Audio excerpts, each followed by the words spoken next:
Rudi hapo hapo, mbona unaachilia tena?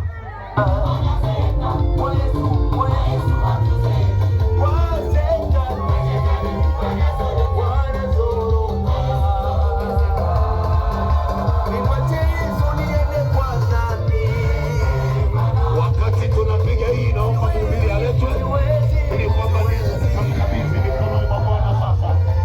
Wakati mhubiri analetwa, piga hii namna hiyo. Twende sawa sawa, twende na hiyo. Twende na hiyo, tunasindikiza mradi wa Bwana wetu. Huyo sasa, huyo ndiye mhubiri wetu leo. Analetwa hapo. Na wahubiri wengine wanapata hapo. Pamoja kabisa.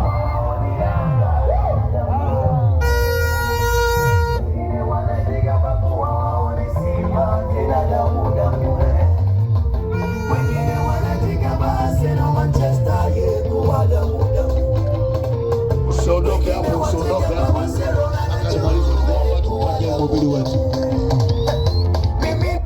Asante sana. Asante sana. Wacha ni mwalike Mungu kwa ajili ya kumleta mnenaji wetu jioni ya leo. Kazi nyingine ambayo nimepewa. Bwana Yesu apewe sifa. Baada ya mkutano tutakuwa na mafundisho kwa ajili ya kuwashuhudia watu. Kwa hiyo tafadhali naomba uweka ratiba pamoja na wenyeji wote. Sawa, wageni na wenyeji wote tunakuwa hapo ndani. Bwana Yesu apewe sifa. Bwana Yesu apewe sifa. Baba, katika jina la Yesu Kristo wa Nazareti, na tena Yesu Kristo aliye hai, hatumhubiri Kristo aliyekufa halafu akabaki kaburini, bali tunamtangaza Kristo aliyekuwa mshindi na aliyekufa akafufuka. Siku ile ya tatu ikawa ni ushindi, na kwa sababu hiyo Bwana, tunajua kabisa kwamba ushindi huo umeuachilia katika maisha yetu, na ndio maana leo tunakunena habari zako katika mji huu wa Lushoto na vitongoji vyake vyote. Wanasikia habari za Yesu wa Nazareti aliyekufa na kufufuka. Namleta mnenaji jioni ya leo, namleta mtumishi wako ambaye Bwana umempa neema na mafuta umeyaweka ndani yake. Anakwenda kuleta habari zako, anakwenda kuleta habari za Injili yenye uwezo jioni ya leo. Nami natangaza anga hili kukamatwa Bwana jioni ya leo. Nami natangaza watu ambao walikuwa wamechoka wakapate tumaini jioni ya leo. Neno lako la uzima linapokuja kwenye masikio ya watu, wengine wako mbali, wanasikia kule, wamelemewa na dhambi, wamelemewa na magonjwa, lakini jioni ya leo inakwenda kuwa jioni ya baraka. Asante Bwana kwa sababu utasimama pamoja naye na nguvu zako zitakuwa juu yake, katika jina la Baba na la Mwana na Roho Mtakatifu. Wote tuseme amen. Piga makofi wakati mhubiri wetu anasogea hapa. Kwa siku ya leo zeni nitamkaribisha mtumishi wa Bwana. Ujumbe wetu wa siku ya leo unasema Yesu ni tumaini la kweli. Yesu ni tumaini la kweli. Bwana Yesu asifiwe. Na katika ujumbe wetu wa siku ya leo tutasimamia maandiko matatu. Andiko la kwanza linatoka kwenye kitabu kile cha Wagalatia.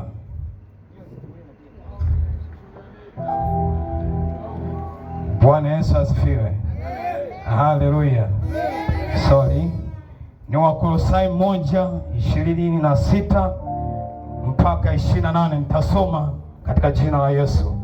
Maandiko yanasema, siri ile iliyofichwa tangu zamani zote na tangu vizazi vyote, bali sasa imefunuliwa kwa watakatifu wake, ambao Mungu alipenda kuwajulisha jinsi ulivyo utajiri wa utukufu wa siri hii katika watakatifu, nao ni Kristo ndani yetu, tumaini la utukufu, ambaye sisi tunamhubiri habari zake, tukimwonya kila mtu na kumfundisha kila mtu katika hekima yote, tupate kumleta kila mtu mtimilifu katika Kristo. Bwana Yesu asifiwe sana. Amen. Na andiko letu la pili tatoka kwenye kitabu cha Matendo ya Mitume sura 4 na ule mstari wa 12. Maandiko yanasema, wala hakuna wokovu katika mwingine awaye yote, kwa maana hapana jina jingine chini ya mbingu waliopewa wanadamu litupasalo kuokolewa kwalo. Na andiko la mwisho ni Ayubu sura ile ya 14. Ayubu sura ile ya 14 na ule mstari wa 7. Maandiko yanasema, Kwani yako matumaini ya mti ya kuwa ukikatwa utachipuka tena, wala machipukizi yake hayatakoma. Ijapokuwa mizizi yake huchakaa mchangani na shina lake kufa katika udongo. Kwa maneno haya mpigie Yesu makofi mengi sana wakati mtumishi wa Mungu akiwa anakuja. Ongeza makofi mengi sana kwa ajili ya mtumishi wa Bwana, na Mungu akubariki sana. Haleluya. Amen. Yesu asifiwe. Kamshangilia Yesu kwa makofi na vigelegele. Maana sijasikia shangwe. Sijasikia shangwe, maana sijasikia shangwe. Amen. Kwanza kabisa natambua uwepo wa Roho Mtakatifu mahali hapa. Lakini pia natambua uwepo wa baba askofu, mama askofu, wachungaji wote, viongozi wa kanisa, wakazi wa mahali hapa Lushoto, na wenzetu wanaotufuatilia katika mitandao ya kijamii, lakini watu wote ambao wanasikia sauti hii, na wale wanafunzi wa chuo cha FM. Bwana Yesu asifiwe. Amen. Bwana Yesu asifiwe. Kwa majina yangu naitwa Tabita Shoni, natokea katika chuo cha usimamizi wa fedha, na nachukua kozi ya uhasibu, shahada ya uhasibu. Amen. Siku ya leo Mungu ametupa neema kuja kutangaza habari za Yesu Kristo mahali hapa. Tulimaliza mtihani, wengine walitakiwa waende field, wengine walitakiwa tuende likizo, lakini kwa neema ya Mungu ametupa neema tena kuja kutangaza Injili mahali hapa. Tukaona hivyo vyote tuviache, tuje tumtangaze Yesu Kristo. Tukaona Injili kwanza, tuje tumlete Yesu mahali hapa. Neema namna gani mkazi wa Lushoto umepewa? Ni neema namna gani mkazi wa Lushoto umepewa mahali hapa? Amen. Amen. Basi kama alivyonitangulia kusema, somo letu la leo linasema Yesu ni tumaini la kweli. Kwanza kabisa tujue nini maana ya tumaini. Kikawaida kabisa, tumaini ni kutazamia jambo jema litokee au kuamini kwamba hali inaweza kuwa nzuri hata kwa wakati ambao unaona hakuna uzuri. Hiyo ni kawaida kabisa. Utakuta mtu ni mwanafunzi anasoma, lakini anaamini kwamba nitafaulu. Mgonjwa naye anasema kwamba nitapona. Haijalishi kwamba anaumwa ugonjwa kiasi gani, haijalishi kwamba ugonjwa wake ni mkubwa kiasi gani, ila yeye anaamini tu kwamba nitapona. Lakini leo hii nataka nikwambie kwamba tumaini katika flow tunamaanisha nini? Tumaini ni kumtegemea Mungu kwamba jambo jema litatokea hata kwa mazingira ambayo unaona kabisa haliwezi likatokea. Unaona kabisa hii hali hapa ni wakati mgumu, ila unaamini tu kwamba Yesu atafanya. Unaona kabisa kwamba yani hapa hiki kilichonikuta ni kigumu, mazingira ni magumu, ili jambo sielewe, ila bado unatumaini tu kwamba Yesu yupo. Bado unaamini kwamba tu mambo mazuri yatatokea. Amina. Amen. Kwa nini mwanadamu anahitaji tumaini? Kwa nini tunasema Yesu ni tumaini la kweli? Kwa nini tunasema tunahitaji tuwe na tumaini? Ndio. Biblia inaniambia kwamba katika kile kitabu cha Warumi 3:23, kwa maana wote wamefanya dhambi, yani wanadamu wote wamefanya dhambi. Amina. Na dhambi mshahara wake ni mauti. Kuna mtu anataka kupata umauti? Hakuna mtu ambaye anataka umauti. Kuna wakati unaweza ukapitia changamoto au hiyo dhambi unaona kabisa inakuletea katika umauti. Unaona kabisa mbele ni giza, huoni kitu, ila unaamini tu kwamba liko tumaini. Na ndio maana binadamu wanatakiwa awe na tumaini, na ndio maana tunatakiwa tupate tumaini. Na hilo tumaini nalokuambia siku ya leo sio tumaini lingine, ni tumaini la Yesu Kristo aliye hai. Kuna wengine wanaona tumaini kwao ni pesa, kuna wengine wanaona tumaini kwao ni wa marafiki wazuri, lakini ndugu yangu nikwambie, tumaini la kweli ni Yesu Kristo pekee. Tumaini la kweli ni Yesu Kristo pekee. Amen. Wengine wanaona wakipata fedha wamemaliza mambo yote. Kuna wengine wanaona kwamba wakipata kazi nzuri maisha yao yatabadilika.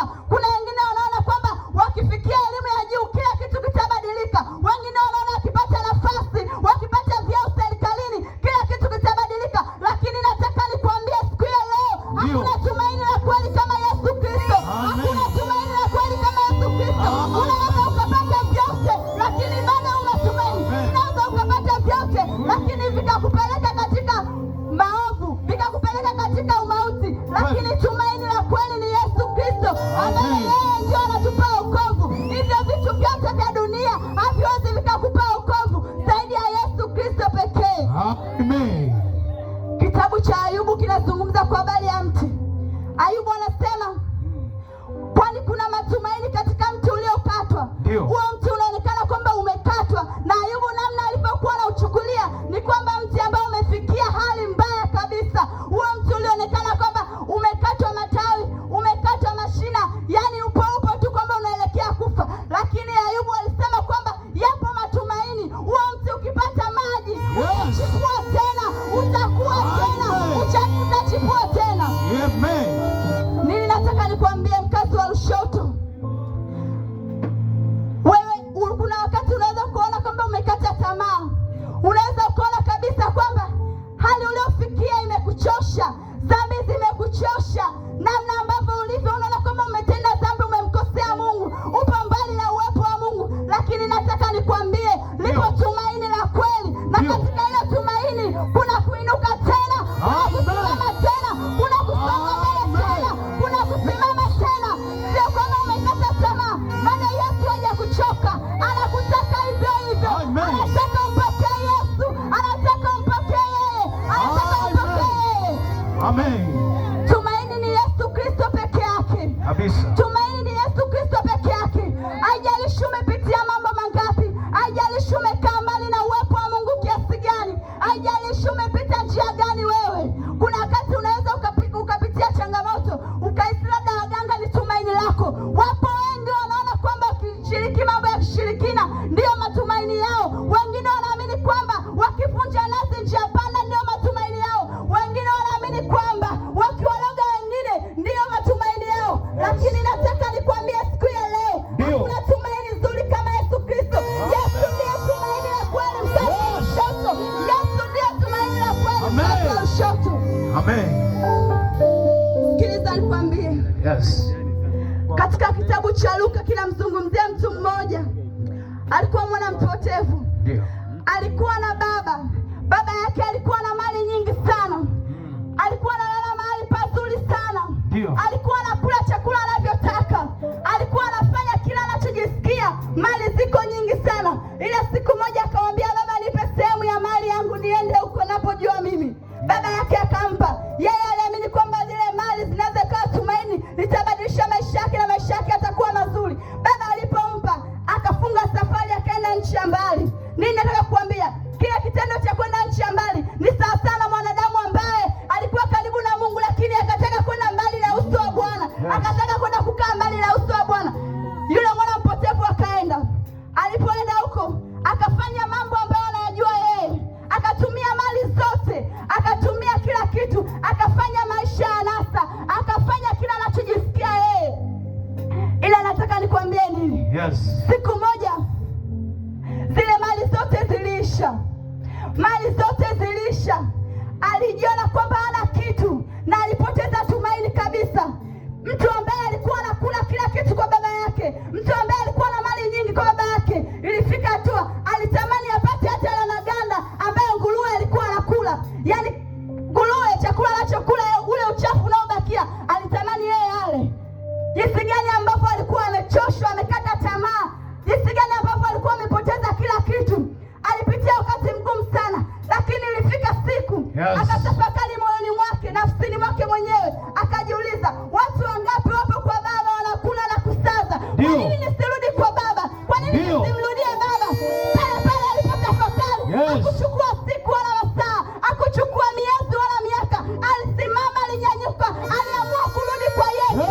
Aliamua kurudi kwa baba yake. Na aliporudi kwa baba yake, nisikilize nini kilitokea.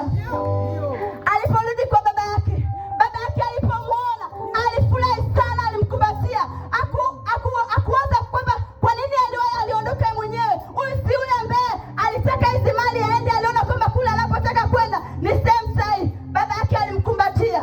Yule mwana alisema, baba, sistahili mimi, sistahili. Lakini baba yake akamkumbatia, akambusu, akamwambia, unataka nini mwanangu? Akaagiza vijakazi wake wamchukulie mavazi mazuri, wamvalishe. Akawaagiza wamtengenezee chakula kizuri. Alikula, baba yake alimpokea vizuri kabisa. Nataka nikwambie nini mkazi wa Lushoto? Ndio.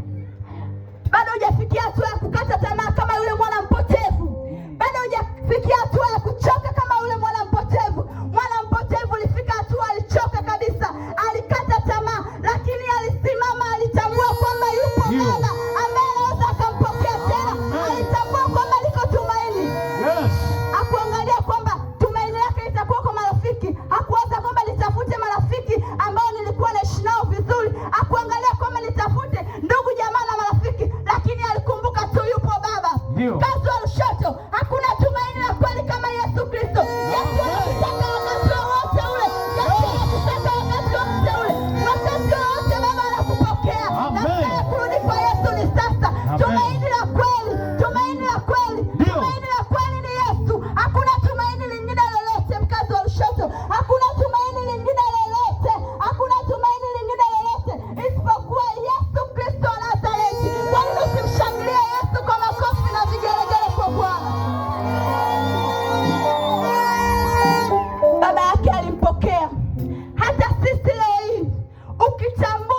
Yesu Kristo wa Nazareti.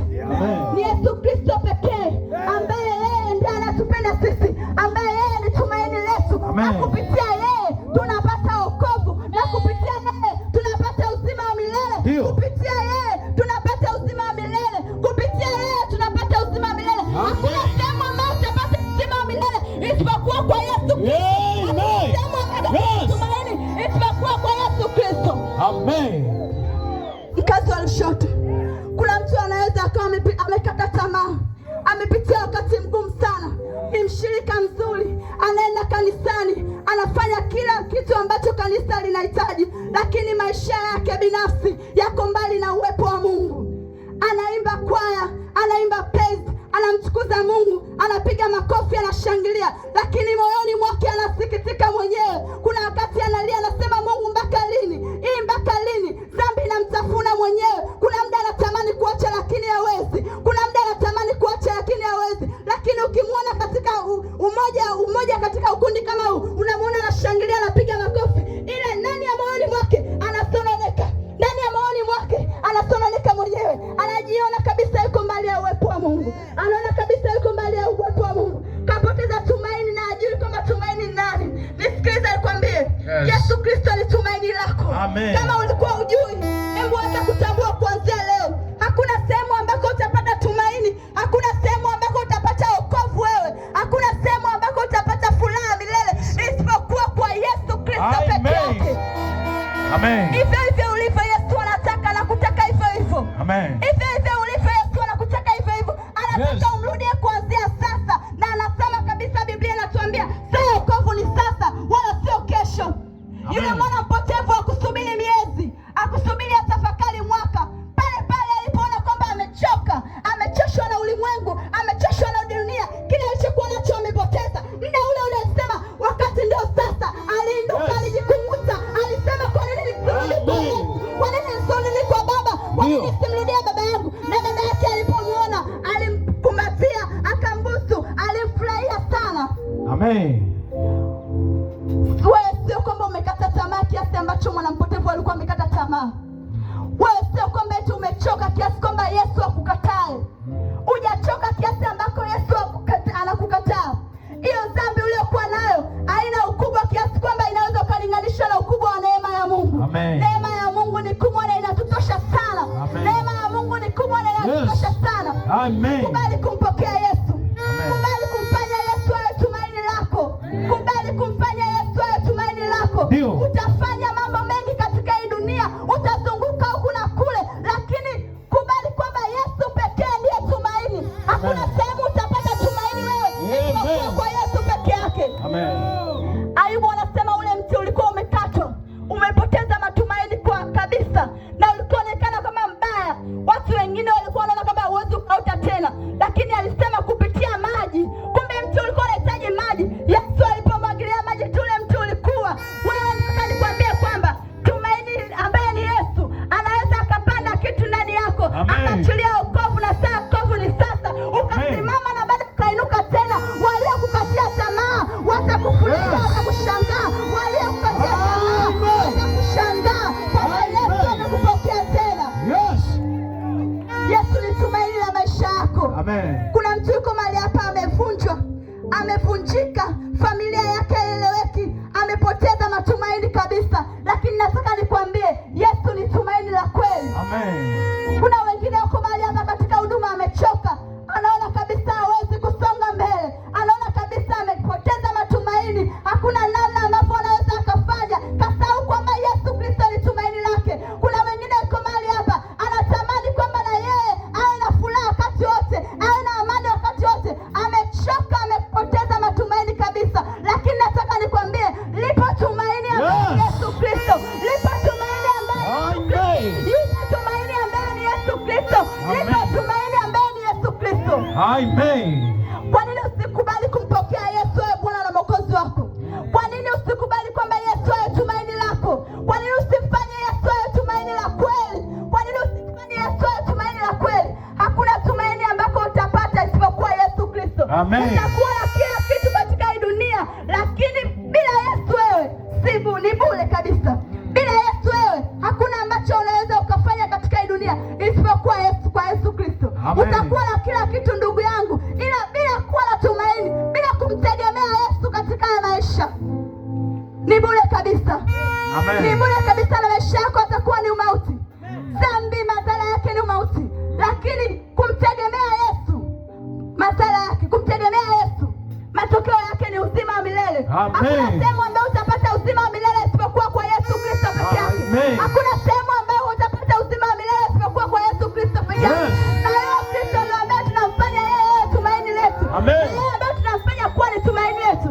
Amen. Sisi ni wanafunzi, tumefanya mitihani, lakini hatujataka kubaki kule tutafakari kwamba tumefanyaje mitihani, tusubiri matokeo tukasema hapana. Tumaini letu lipo kwa Yesu. Kuna safari kuja kuleta injili. Tulimtumainia Yesu, tumeacha kila kitu, mategemeo yetu hapo kwa Yesu. Amen. Hakuna mahali ambako utapata tumaini isipokuwa kwa Yesu Kristo peke yake. Ukimtumainia Yesu, yeye anafanya kila kitu. Unaweza ukawa unawaza, unatafakari, kuna wakati hata wanakuita kwenye huduma wewe hutaki kwenda, unawaza usiku na mchana, itakuwaje hivi, itakuwaje sijui chakula, itakuwaje sijui hivi, sijui mavazi nitavaa nini. Unasahau kwamba tumaini ni Yesu Kristo peke yake. Umesahau kwamba tumaini ni Yesu Kristo peke yake. Kwa nini usikubali kulipokea tumaini? Kwa nini usimfanye Yesu kuwa tumaini la maisha yako? Usimshangilie Yesu wewe.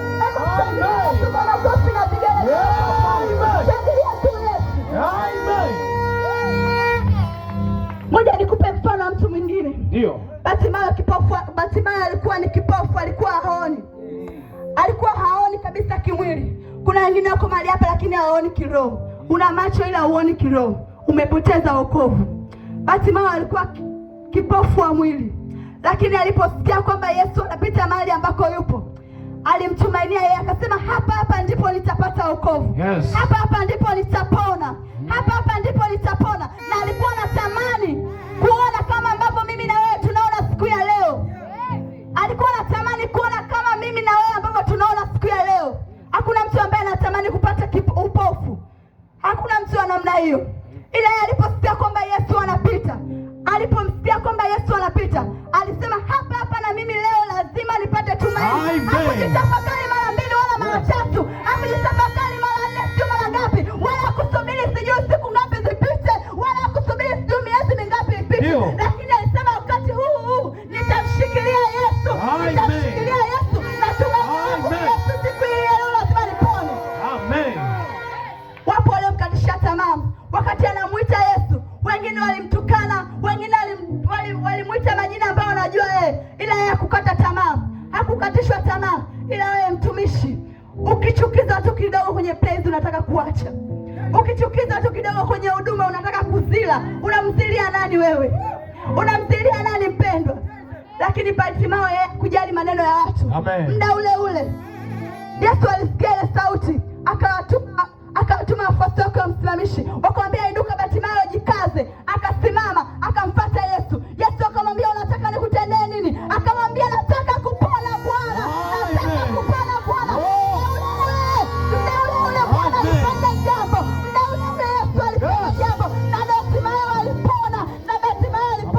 Alikuwa mzima kabisa. Alikuwa haoni. Yule Bartimayo alikuwa kipofu. Aliona, alipomwona Yesu, aliona tumaini lake lipo kwa Yesu. Wakati ule aliona tumaini lake ni Yesu Kristo. Mkazi wa Lushoto, unasikia sauti hii, na wewe ambaye unatusikiliza kupitia mitandao, yamkini umekata tamaa, umechoshwa na ulimwengu, yamkini umepoteza tumaini, unawaza itakuwaje, unawaza sijui itakuwa wapi. Tumaini la kweli ni Yesu Kristo peke yake, ambaye kupitia yeye tunapata wokovu, na kupitia yeye tunapata uzima wa milele, na kupitia yeye tunakuwa hai, na kupitia yeye tunakuwa hai kama mnavyoona, na kupitia yeye tunapata uzima wa milele. Hakuna tumaini ambako utapata isipokuwa kwa Yesu Kristo. Hakuna uzima wa milele utakaopata isipokuwa kwa Yesu Kristo wa Nazareti. Amen. Bado hujafikia hatua kiasi kwamba Yesu amekuchoka. Hujafikia hatua ya kukata tamaa. Ndio. Kwa mbali na Mungu, sio kwamba Yesu amekuchoka. Leo unaweza ukaamua. Siku ya leo unaweza ukaamua na saa hii kwamba mimi imetosha. Umekaa mali na uso wa Bwana unasema imetosha. Wewe mwenyewe ni shuhuda wa maisha yako. Mambo ambayo umeyapitia, dhambi ambayo umekuendesha, unaona kabisa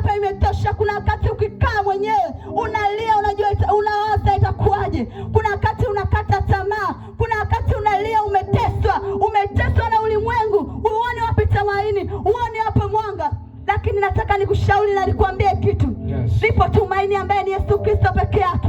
Lipo tumaini ambaye ni Yesu Kristo peke yake. Kwa Yesu unapata uzima wa milele. Kwa Yesu unapata uzima wa milele. Uko ulipo sio mpendwa, uko ulipo sio mpendwa. Ya ulimwengu yana mwisho, lakini kwa Yesu unapata uzima wa milele. Ya ulimwengu yana mwisho, lakini kwa Yesu tunapata uzima wa milele. Kwa Yesu tunapata uzima wa milele.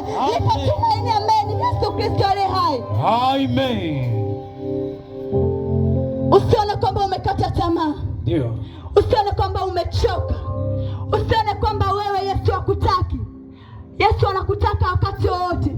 Na ndio maana sisi ametutuma tuje kukumbusha maneno. Yamkini umesikia sana maneno kama haya. Yamkini umesikia kila kona. Yamkini umekuwa mshirika wa kila siku. Ila ndani ya moyo wako bado hujakubali kwamba tumaini ni Yesu. Yamkini unafanya kila kitu ambacho maagizo yanatolewa na kanisa. Unafanya kila kitu ambacho maybe maagizo yanatolewa na unasoma vifungu vya Biblia, unatafakari neno. Ila moyoni mwako maisha yako yako mbali na Yesu. Maisha yako yako mbali na uso wa Mungu. Nataka nikwambie mpendwa, kubali kumpokea Yesu. Amen. Maisha yako ya nje yafanane na maisha yako ya ndani.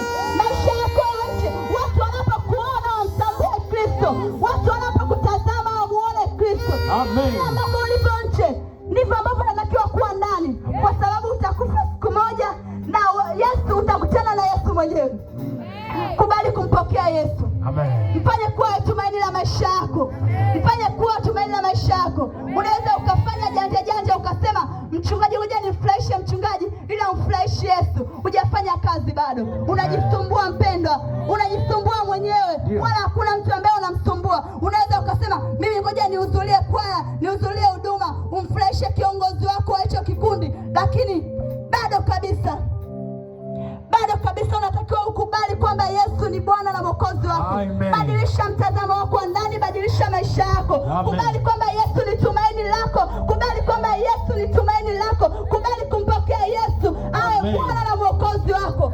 Mpokee Yesu wewe. Kubali kumfanya Yesu awe tumaini lako. Hakuna tumaini ambalo utapata isipokuwa kwa Yesu pekee. Hakuna tumaini ambalo utalipata isipokuwa kwa Yesu pekee. Unaweza kusema kwamba mpenzi atakufariji, lakini siku moja atakuuliza na hutaamini. Unaweza kusema kwamba labda elimu itanifariji, lakini hakuna sehemu ambayo utapata tumaini la kweli isipokuwa kwa Yesu Kristo. Haya magari, unaweza ukasema kwamba haya magari yatanifariji. Magari yanaharibika. Gari likiharibika tu utafanyaje? Unaweza ukasema labda hizi nyumba nilizo nazo ambazo nimejenga karibia mikoa na mikoa Tanzania yatanifariji, yatabadilisha maisha yangu. Siku moja nitakuwa na maisha yangu mazuri, lakini bado kabisa kama hujakubali Yesu awe tumaini lako, maisha yako ni bure. Kama bado hujakubali kwamba Yesu ni tumaini la kweli, maisha yako ni bure kabisa mpendwa. Yesu ndiye tumaini la kweli. Amen. Hakuna tumaini ambalo utapata isipokuwa kwa Yesu pekee. Kabisa. Mimi sijaona. Hakuna tumaini ambalo utapata kabisa la uzima wa milele isipokuwa kwa Yesu pekee. Anakutaka hivyo hivyo. Haijalishi wakati gani unapitia. Haijalishi wakati gani uliopita. Yesu asubiri uwe mkamilifu. Asubiri kwamba uwe perfect. Asubiri kwamba uwe mtakatifu. Asubiri kwamba umalize kila kitu. Asubiri kwamba uwe msafi. Anakutaka hivyo hivyo. Anakutaka Yesu. Amen. Alikuja hapa duniani kuwaokoa wenye dhambi. Hakuna sehemu ambayo Biblia inasema kwamba Yesu alikuja kuwaokoa wakamilifu. Hakuna sehemu ambayo Biblia inasema kwamba Yesu alikuja kuwaokoa wale wasafi. Hakuna mahali ambako Biblia inaniambia kwamba Yesu alikuja mahali ambako kuwaokoa wale watakatifu na wakamilifu. Labda kama mtu amepona, lakini mimi sijaona. Biblia inasema kwamba Yesu alikuja duniani kuwaokoa wale wenye dhambi, wale waliochoshwa. Na anasema kabisa, njooni kwangu nyinyi nyote mliosumbuliwa, mnaosumbuliwa na mizigo na kulemewa, nami nitawapumzisha. Hakuna mahali ambako utaweza kupumzisha huo mzigo wako isipokuwa kwa Yesu Kristo. Kuna mahali ambako utaweza kupumzisha huo mzigo. Hakuna mahali ambako utaweza kupumzisha huo mzigo wako isipokuwa kwa Yesu pekee. Na ndiye kwa yeye tunapata tumaini. Na ile tumaini ni Yesu Kristo pekee. Hakuna mahali ambako utatoa huo mzigo isipokuwa kwa Yesu pekee. Kubali kumpokea Yesu. Kwa nini usiamue kumfanya Yesu awe tumaini lako? Kwa nini usikubali kwamba Yesu awe tumaini lako milele? Kwa nini usikubali kumfanya Yesu awe tumaini lako? Kwa nini tumaini, na wakati wa wokovu ni sasa hivi. Saa ya wokovu ni sasa hivi.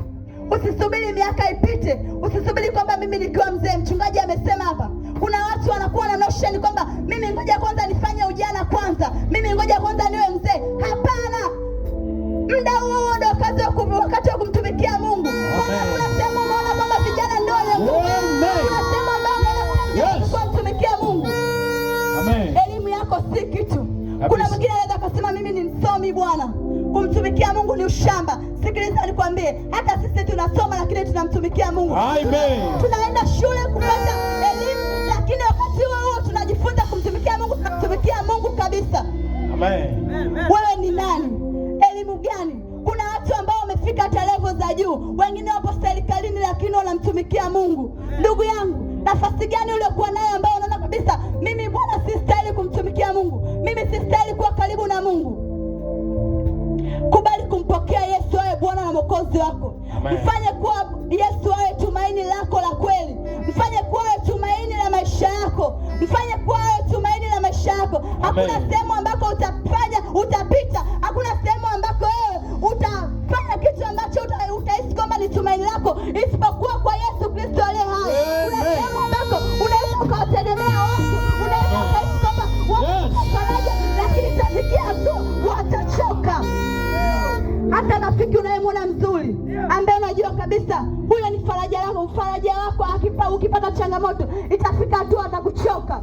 Rafiki mwenyewe atachoka na hizo shida zako. Kila siku ukipata tatizo unapiga simu, unalia, unaambia Bwana mimi 1 2 3, atakusikiliza. Siku ya pili atakusikiliza, lakini itafika hatua mpendo atakuchoka, na huyo ataenda kukutangaza, na huyo ataenda kukutangaza kwa watu wengine. Kubali tu Yesu awe tumaini lako. Amen. Kwa nini usijifungie mwenyewe ukamlilia Mungu, ukamwambia Yesu imetosha sasa, nimekubali kuwa wewe ni tumaini langu, na hakuna sehemu ambayo nitapata tumaini isipokuwa kwako. Hakuna sehemu ambako nitapata wokovu isipokuwa kwako. Kwa nini usifanye hivyo? Kwa nini usikubali hivyo? Yesu Kristo ni tumaini la kweli. Amen. Na kuna sehemu ambako tutapata tumaini lingine. Magari ulionayo si kitu. Pesa ulizokuwa nazo si kitu. Nafasi uliyokuwa nayo si kitu. Hicho cheo ulichokuwa nayo sio kitu. Elimu uliyokuwa nayo sio kitu. Kuna siku utavivua vyote, utaviacha hapa duniani. Sijui utasema nini. Hivyo vyote unavyoviona kwamba vinakufariji siku ya leo, kuna siku utaviacha. Hivyo vyote ambavyo unaviona kwamba leo vinakupa tumaini, kuna siku utaviacha, na utakumbuka kwamba alikuwa nilisikia hizi habari ila niliufanya moyo wangu kuwa mgumu. Utakumbuka, sijui utasema nini. Yesu anakutaka mpendo. Amen. Anakutaka umfanye kuwa awe tumaini la maisha yako. Amen. Anataka umfanye kuwa awe tegemeo kwako. Anataka umfanye kuwa awe faraja wako. Amen. Hakuna sehemu ambako utapata faraja isipokuwa kwa Yesu pekee. Amen. Hakuna sehemu ambako utapata tumaini wewe isipokuwa kwa Yesu pekee yake. Kubali tu kumpokea Yesu awe Bwana na Mwokozi wako. Kubali kumpokea Bwana awe Mwokozi wako katika maisha yako. Awe tumaini lako, awe faraja yako. Yes. Awe faraja yako. Hakuna sehemu ambako utapata uzima wa milele isipokuwa kwa Yesu.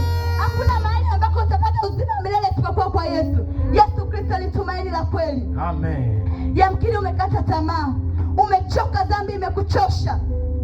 Kuna wakati unalia, unasema mimi nitakuwaje? Kuna wakati unajitafakari, ulikuwa karibu na Mungu, unasema nilirudi nyuma, mimi nitakuwaje? Na hizi leo nimesikia hizi habari. Yaani nikisimama kwamba naenda pale mbele kukubali kwamba Yesu awe tumaini langu, watu watanionaje wakati kila siku naimba kwaya? Nisikilize nikwambie, ulizaliwa peke yako, utakufa peke yako. Amen. Na hizi habari ni kwa ajili ya mtu mmoja wala sio mwingine. Usiangalie familia yako, usiangalie jirani yako anasema nini, usiangalie rafiki yako anasema nini. Kuna siku utakuwa naye, siku utakuwa naye. Amen. Yesu Kristo ni tumaini la kweli. Amen. Hakuna mahali ambako utapata tumaini isipokuwa kwa Yesu Kristo peke yake. Yesu hajakukatia tamaa bado. Yesu bado hajakukatia tamaa, anatupenda. Anataka afanye uhusiano wewe na Mungu. Anataka arudishe lile patanisho lililopotea. Ule upatanisho uliopotea, Yesu anataka arudishe sasa. Amen. Amen. Lile patanisho lililopotea, Yesu anataka alirudishe. Amen.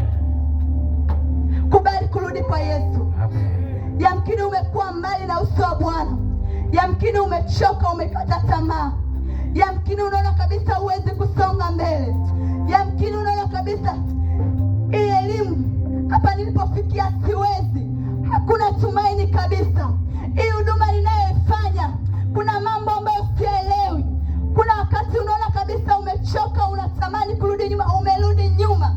Lakini nataka nikufariji. Lipo tumaini. Amen. Mahali ulipo unaweza ukasimama. Yes. Simama pale ulipo. Wakati huo unaitafakari ndani ya moyo wako. Ni mambo mangapi au ni vitu vingapi umevifanya kuwa tumaini lako, ukaona kwamba hivyo vitakupa utukufu au vitakupa wokovu? Umeona kwamba vitakuokoa na ukamsahau Yesu. Tafakari moyoni mwako. Sogea mbele. Simama mahali uliposogea mbele. Wakati unaendelea kutafakari moyoni mwako, ndipo unaendelea kujitafakari. Yamkini umesikia maneno haya mahali ulipo. Unasema kwamba mimi leo hii nimesikia maneno na natamani kwamba Yesu awe tumaini langu. Iwe ni kwenye elimu, iwe ni kwenye masomo, iwe ni kwenye huduma, iwe ni kwenye maisha yako. Umekata tamaa, unatamani umpokee Yesu awe tumaini la maisha yako. Unatamani umpokee Yesu leo afanyike tumaini kwenye maisha yako, afanyike tumaini katika familia yako. Sogea mbele. Wakati unaendelea kutafakari, unajua kabisa maisha yako binafsi na wewe na Mungu. Kuna mahali ambako umekata tamaa. Kuna mahali ambako ulirudi nyuma. Ulikuwa mtumishi mzuri, ulikuwa mfanya huduma mzuri, ulikuwa mpendwa, au kabisa hujawahi kupokea Yesu. Nyosha mkono mahali ulipo. Wakati umefumba macho, usimwangalie jirani yako, usiangalie kwamba rafiki yako itakuwaje, usiangalie kwamba atanionaje. Nyosha mkono mahali ulipo. Pale mahali ulipo, nyosha mkono. Wewe unatamani kuwa Yesu awe tumaini la kweli kwenye maisha yako. Wewe ambaye unatamani Yesu awe tumaini lako, unatamani kwamba Yesu awe mwokozi wako, nyosha mkono mahali ulipo. Wakati unasogea mbele, sogea mbele. Yuko Yesu wa Nazareti mahali Mungu anakutaka. Yesu anakutaka mpendwa. Hayuko tena ulikuwa ulikatwa. Ulikuwa umesahau matumaini ya kukua. Ila Yesu amekupata kukua. Sogea mbele mpendwa, sogea mbele. Usimwangalie jirani yako. Usimwangalie jirani yako. Usimwangalie rafiki yako anasema tu. Mwambie Yesu, niko tayari kukufanya kuwa Bwana na Mwokozi wangu. Niko tayari kukufanya tumaini langu. Hata ambaye anatufuatilia kwenye mitandao, unaweza kutafakari kuna mahali umekosea. Basi unaweza ukafuatisha maneno haya. Wote kwa wanaotufuatilia kwenye mitandao pamoja na mlio kwa mahali hapa, fuatisha maneno haya. Sema, Bwana Yesu, Bwana Yesu, asante kwa ajili ya neno lako. Nimejifunza kwamba wewe ndiye tumaini la kweli. Naomba unisamehe. Nilifanya matumaini mengi kwangu. Yamkini nilifanya fedha iwe tumaini langu. Yamkini nilifanya kwamba maisha mazuri au magari yatakuwa tumaini langu.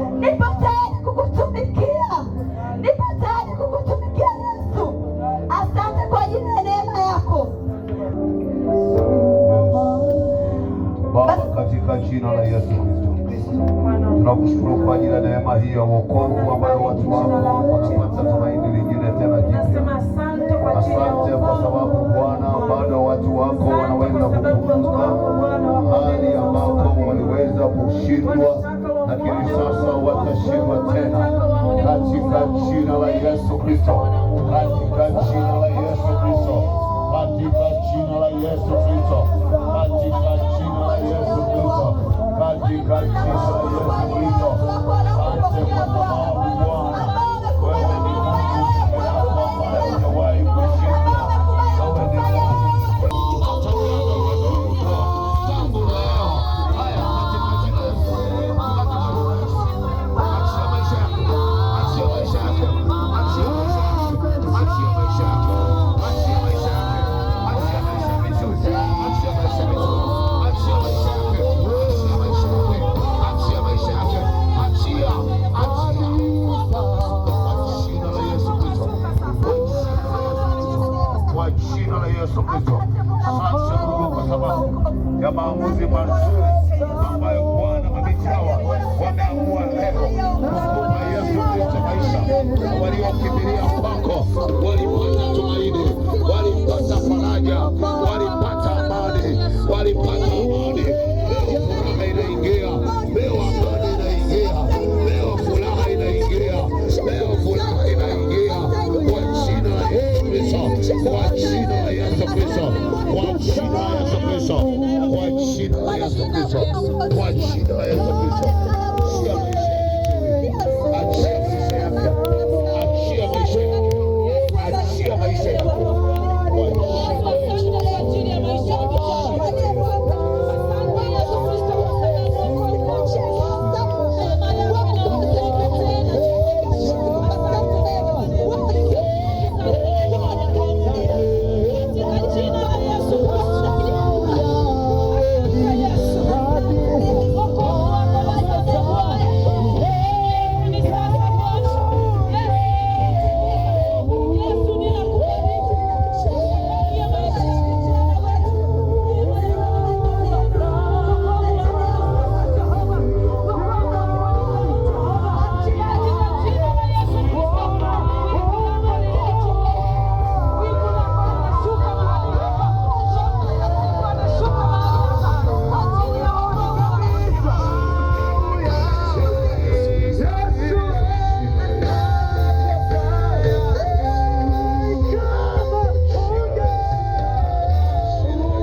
tunaomba tuwasaidie watu wapeleke ndani. Wakati huu yote aliye na shida, ni mgonjwa ama una uzoefu mahali popote, unaweza kasogea mbele. Sogea mbele. Kama kuna shida yote ambayo inakusumbua, wewe ni ugonjwa, udhaifu, umeteseka kwa muda mrefu, sogea hapa mbele na Bwana atakuponya. Mungu ataondoa hiyo shida, Mungu ataondoa hiyo changamoto. Sogea hapa mbele. Chukua kitendo cha imani, sogea hapa mbele. Ni mgonjwa, sogea hapa mbele. Una tatizo lolote leo kwenye familia, sogea hapa mbele. Leo ni la kiukoo ama la kifamilia, sogea hapa mbele. Mungu wetu tuliye naye ni Mungu ambaye anaweza. Nitaomba wachungaji tuwaombea watu, tuwaombea watu, wapelekeni mbele za Bwana, tuwapeleke mbele za Bwana. Na wewe ambao uko nyuma, nyosha mikono yako kwa watu, nyosha mikono yako kwa imani yako, atapona. Mungu uliye hai, wewe ni Mungu uliye hai. Hakuna lisiwezekana, Bwana. Hakuna Bwana lilo gumu kwako, Bwana. Yote yanawezekana kwako, yote yanawezekana kwako, yote yanawezekana kwako. Ninakusihi Bwana, kutana Bwana na wakina mama ambao wamesogea mbele, na wakina mama ambao wamesogea mbele. Sina zoe Bwana, Bwana ndio Bwana, sikatatuliwa. Sina zoe Bwana, Bwana ndio Bwana, sikatatuliwa. Kwa damu ya Yesu, kwa damu ya Yesu, Bwana fadhilishe, ukaondoke kwenye maisha yao. Bwana fadhilishe, ukaondoke kwenye maisha yao. Kwa damu ya Yesu, Bwana fadhilishe.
Twende hapo ndani kupata mashauri zaidi, na maombezi yanaendelea hapo ndani. Wako wahudumu wazuri kabisa, tutapata ushauri na maombezi pia na maelekezo mengine mbalimbali yanapatikana hapo ndani. Watoto sogeeni mbele za Bwana. Biblia nasema kwamba wacheni watoto wadogo waje kwangu, maana ufalme wa mbinguni ni wao. Tunatamani tuwakabidhi hao watoto mbele za Bwana, Mungu akawalinde. Ibilisi asija akawavuruga, Ibilisi asija akapanda mbegu mbaya ndani yao, ikapandwe mbegu ya kumpenda Mungu, ikapande mbegu na kiu na shauku kwa ajili ya Mungu, wakakue wakimjua Mungu. Unaweza kainua mikono wako mahali popote. Wachungaji, tuwaombea watoto. Yesu Kristo, wawekeni mikono watoto hawa Bwana. Bwana Yesu, wapo na wazazi wao, lakini wewe kwamba ni mali yako ambao ulisema wacheni watoto wadogo waje kwangu. Tunawasogeza ufalme wa mbinguni ni wao hivi. Ufalme wa mbinguni ni wao mikononi mwako. Ufalme wa mbinguni ni wao. Kila roho ilishika maisha ya watoto wao. Kila roho ilishika maisha ya watoto wao. Tunawasogeza katika jina la Yesu. Tunatangaza kuwekwa huru kwa watoto hawa. Tunatangaza kubarikiwa na kufanikiwa kwao. Tunatangaza maana umesema wacheni watoto wadogo waje kwangu, na ndio maana Bwana tumewaleta mbele za uso wako mfalme mbali, tukuombea neema ya ukuaji kwa ajili ya utukufu wako.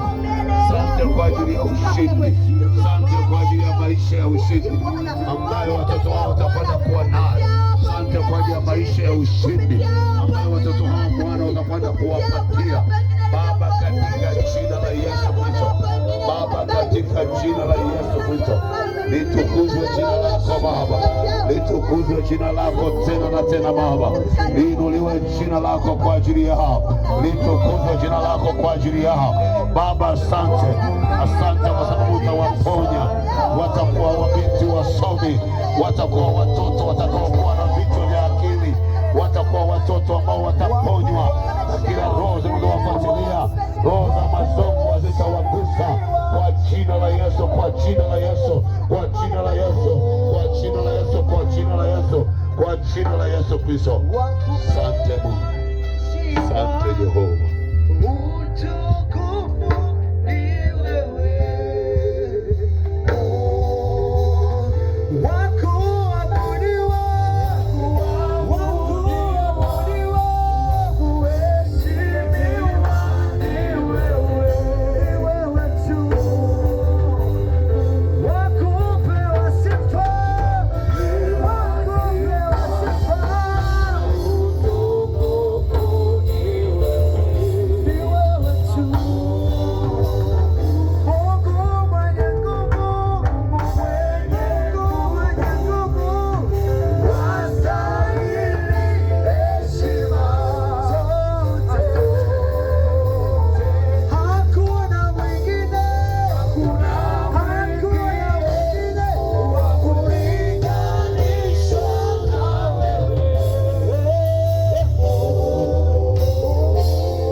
Ukamchapia Yesu mahali ambapo